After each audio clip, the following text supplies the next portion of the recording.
प्यारे बच्चों नमस्कार। Good evening. कैसे हैं आप सब? आशा करते हैं सभी स्वस्थ होंगे, मस्त होंगे, पढ़ाई कर रहे होंगे। तो प्यारे बच्चों जल्द से जल्द सभी लोग जुड़ जाएं अपने इस प्यारे से सेशन में।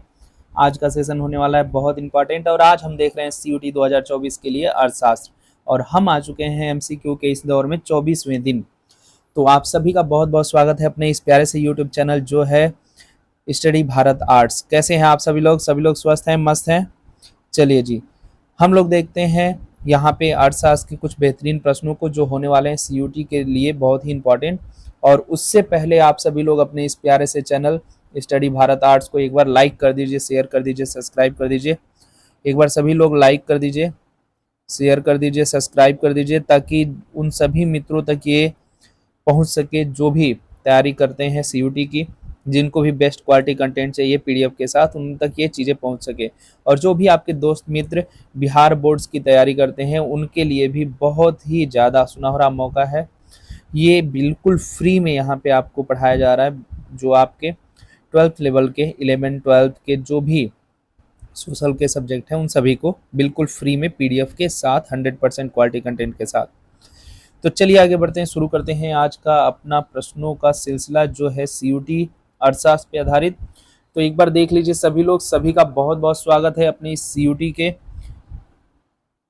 सेशन में। ये है 2024 सीयूटी के लिए और हम यहाँ देख रहे हैं सोल्यूशन किस चीज़ का? MCQ solution. आज हम आ चुके हैं 24वें दिन और हम देख रहे हैं यहाँ पे इकोनॉमिक्स यानी अर्थशास्त्र के 25 प्लस एमसीक्यू प्रश्नों को जो डिफरेंट चैप्टर से होने वाले हैं, बहुत ही इंपॉर्टेंट होने वाले हैं।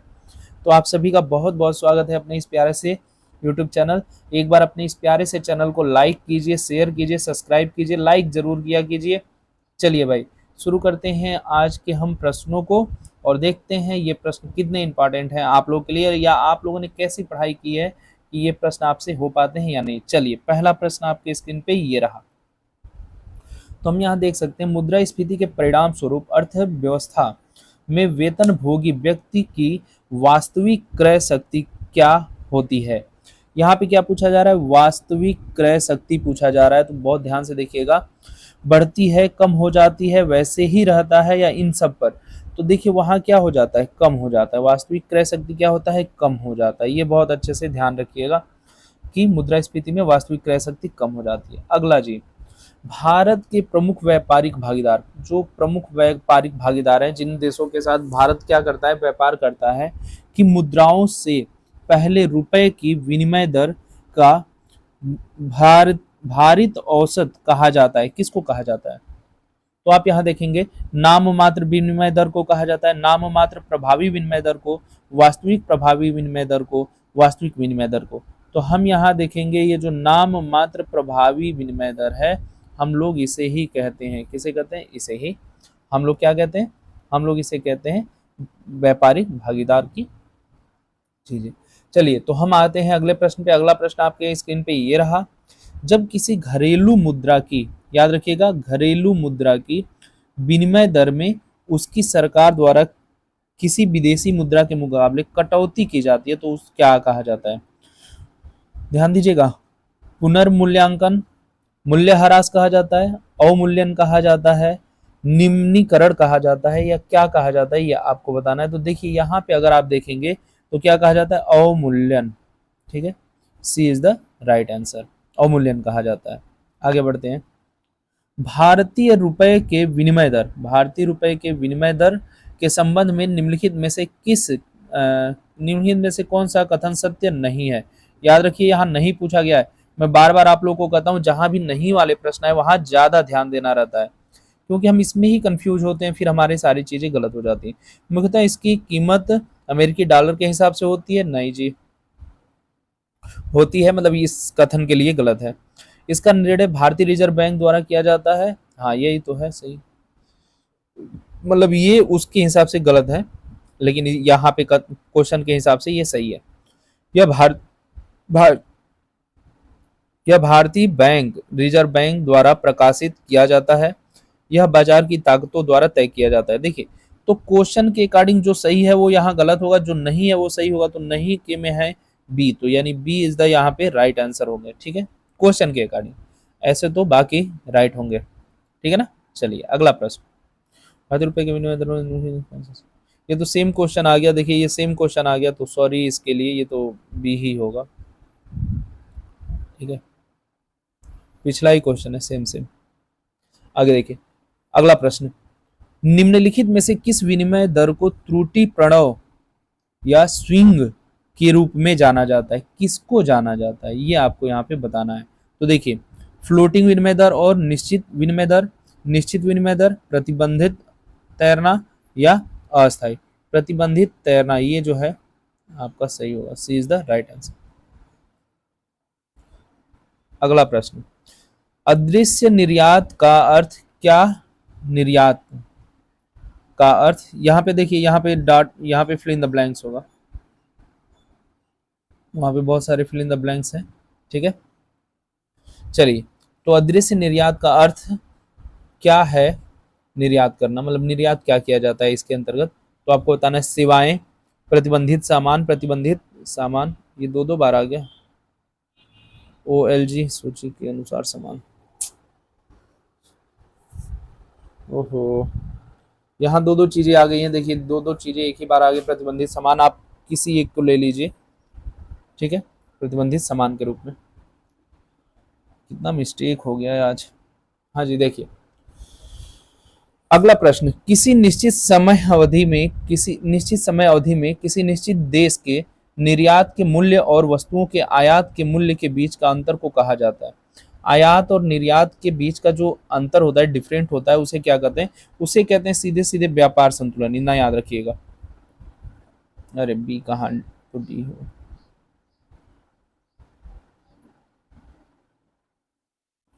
ठीक है, आयात और निर्यात के बीच का जब भी डिफरेंस देखेंगे सीधे व्यापार संतुलन, भुगतान संतुलन, समय भुगतान संतुलन घाटा, नेट अदृश्य इसमें आएगा। निम्नलिखित में से कौन सा भुगतान संतुलन चालू खाते के शुद्ध अदृश्य का हिस्सा नहीं है? सेवाएं, स्थानांतरण, बाहरी सहायता, प्रेषण। तो यहाँ पे हम देखेंगे जो हमारी बाहरी सहायता होती है, जो बाहरी सहायता ये नहीं होती। सी इज द राइट आंसर। अगला, भुगतान संतुलन का कौन सा घटक देश के बीच वस्तुओं और सेवाओं के प्रवाह और बहिर्वाह की निगरानी करता है? जल्द से जल्द सभी लोग अपने अपने आंसर दें। पूंजीगत खाता, वित्तीय खाता, चालू खाता या एक या दो दोनों? तो इनमें से कौन सा सही होगा? तो आप देखेंगे यहाँ पे चालू जो खाता होते हैं इनकी बात की जा रही है। C is the right answer. अगला प्रश्न, एक उपभोग कर है जो किसी उत्पाद पर लगाया जाता है। जब उत्पादन से लेकर बिक्री के बिंदु तक आपूर्ति श्रृंखला के प्रत्येक चरण में मूल्य जोड़ा जाता है तो क्या होता है? यहाँ पे देखिए टैब आयकर, कस्टम ड्यूटी, GST। टैब है ना, एक इज द राइट आंसर। अगला प्रश्न, भारत के संविधान में किस संशोधन के तहत वस्तु एवं सेवा कर यानी GST की बात कर रहा है, GST लगाया गया? किसके अंतर्गत वस्तु एवं सेवा कर लगाया गया, GST लगाया गया? तो आप देखेंगे 101वां। अगला, वस्तु के आयात और निर्यात पर लगाए जाने वाले कर को के रूप में जाना जाता है। किस कर के रूप में जाना जाता है यही आपको बताना है।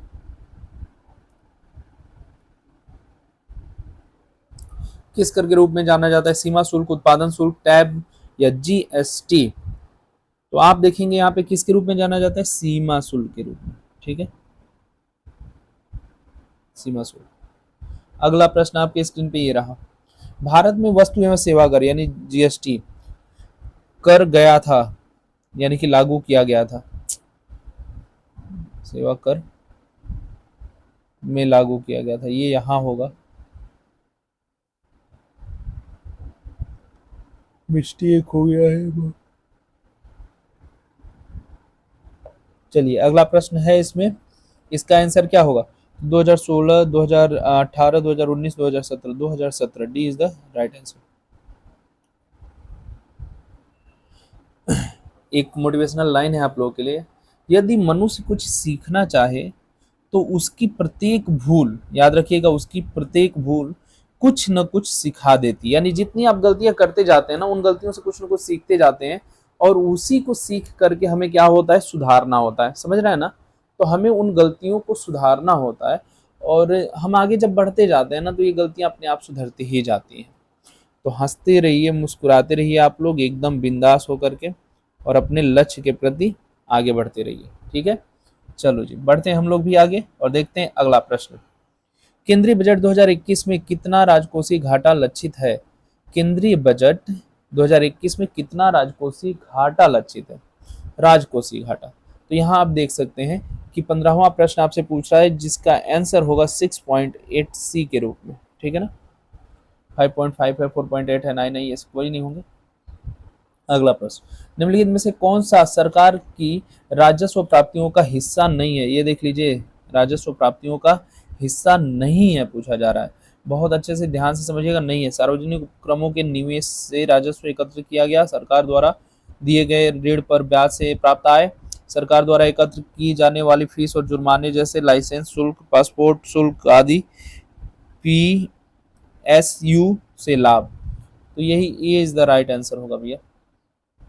ये यहाँ पे क्या होगा, ये आपका सही जवाब होगा। ठीक है, इज द राइट आंसर। अगला प्रश्न आपके स्क्रीन पे ये रहा, संविधान के किस अनुच्छेद के तहत प्रत्येक वित्तीय वर्ष के संबंध में सरकार की अनुमानित प्राप्तियां और व्यय का विवरण संसद के समक्ष रखने का प्रावधान है? किसके द्वारा हम संसद के समक्ष रख रहे हैं इन चीजों को, किसके द्वारा, ये आपको बताना है। तो देखिए, 12, 9, 8, 11, ये है 12। ठीक है, ये इज द राइट आंसर। किसके द्वारा हम लोग, यानी कि 112 के द्वारा हम लोग रखते हैं। अगला, भारत के केंद्रीय बजट में सार्वजनिक क्षेत्र के उपक्रमों, देखिए सार्वजनिक क्षेत्र के उपक्रमों की बात कर रहा है, से होने वाले मुनाफे को शामिल किया जाता है किसमें? अब यहाँ राजकोषीय, नियोजित, पूंजीगत प्राप्तियां, राज्य व्यय प्राप्तियां, इनमें से किसको किया जाता है? तो आप यहाँ देखिए, जो होते हैं राजस्व प्राप्तियां, इनको ही लेकर के लोग करते हैं। D is the right answer. अगला प्रश्न, निवेश बजट के किस भाग में जमा होता है? निवेश बजट के किस भाग में जमा होता है? तो राजस्व प्राप्तियां, राजस्व व्यय, पूंजीगत प्राप्तियां, पूंजीगत व्यय, किस में जमा होता है, यही आपको बताना है। तो आप देखेंगे ये होती है पूंजीगत प्राप्तियां में। किसमें? पूंजीगत प्राप्तियां में। सी इज द राइट आंसर। अपने अपने आंसर देते रहिए सभी लोग, और अच्छे से प्रश्नों का हल करते रहिए। किसी विशेष वित्तीय वर्ष के लिए सरकार का बजट घाटा दर्शाता है। किसी विशेष वित्तीय वर्ष के लिए सरकार का बजट घाटा क्या दर्शाता है, यही आपको यहाँ पे बताना है। राजस्व प्राप्तियों की कुल राशि, पूंजीगत प्राप्तियों की कुल राशि, सरकार को जितनी धनराशि उधार लेनी पड़ती है, अनुमानित सरकारी व्यय कुल राशि। तो सी इज द राइट आंसर। ठीक है, सी आपका यहाँ पे सही जवाब। अगला प्रश्न, निम्नलिखित में से कौन सा बिंदु एमपीएस और एमपीसी के बीच संबंध स्थापित करता है? एमपीएस और एमपीसी बहुत इंपॉर्टेंट क्वेश्चन है, ये बहुत इंपॉर्टेंट है, तो ध्यान से इसको देखिएगा और याद कीजिए। MPC plus MPS equal to 1, MPC equal to 1 minus MPC, MPC equal to 1 minus MPC. अब देखिए, ऊपर के सभी, क्योंकि सबका परिणाम एक ही रूप में आने हैं, देख रहे हैं आप कि वैल्यू एक है। अब उनको चाहे आप लेफ्ट कीजिए, राइट कीजिए, उनसे कोई मतलब नहीं है। D is the right answer. अगला प्रश्न आपके स्क्रीन पे ये रहा, संतुलन आय क्या है?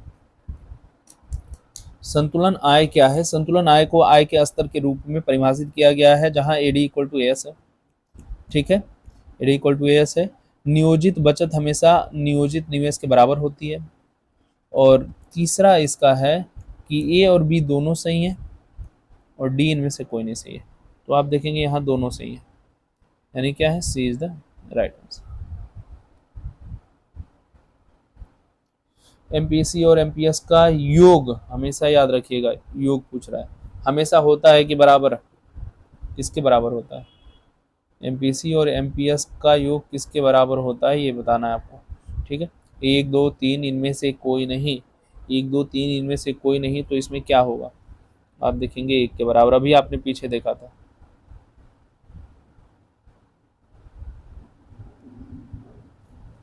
अभी आपने पीछे तो देखा था इसका आंसर, है ना। चलिए अगला प्रश्न जी।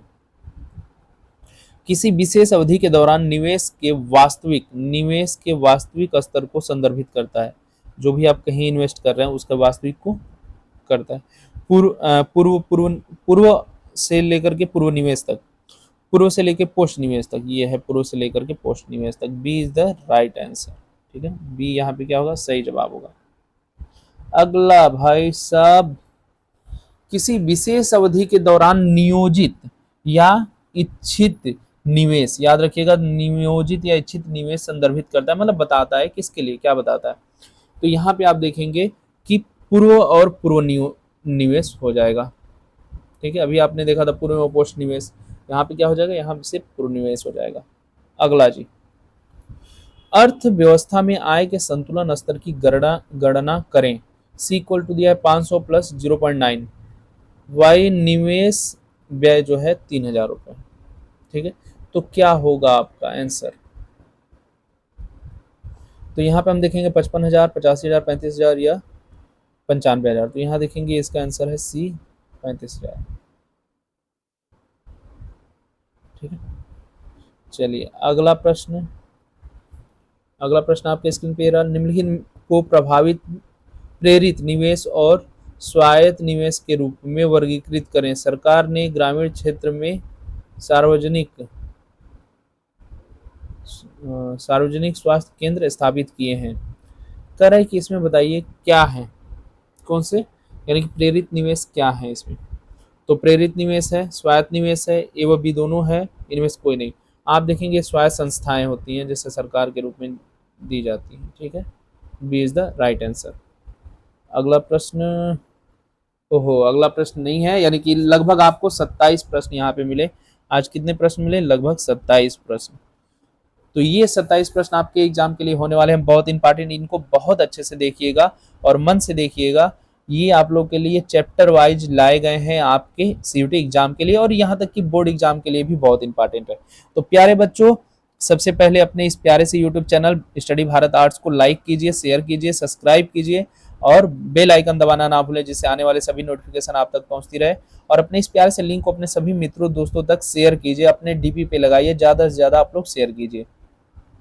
आपको यहाँ से मिलते हैं स्टडी भारत टेलीग्राम चैनल के माध्यम से हमारे सारे पीडीएफ नोट्स, जो भी पीडीएफ आपके यहाँ पे पढ़ाए जाते हैं कंटेंट, उन सभी कंटेंट के आपको पीडीएफ नोट्स मिलते हैं, जो कि आपको क्लास के बाद प्रोवाइड होते हैं। तो आप सभी जल्द से जल्द सभी अपने मित्रों को, दोस्तों को, जो भी लोग आर्ट्स से इंटर या आर्ट्स से तैयारी करते हैं, तो उनके लिए ये चैनल होने वाला है बहुत ही इम्पॉर्टेंट। तो आप सभी का बहुत बहुत शुक्रिया अपने इन प्यारे से प्रश्नों को देखने के लिए, और ऐसे ही मज़ेदार प्रश्नों के लिए बने रहिए।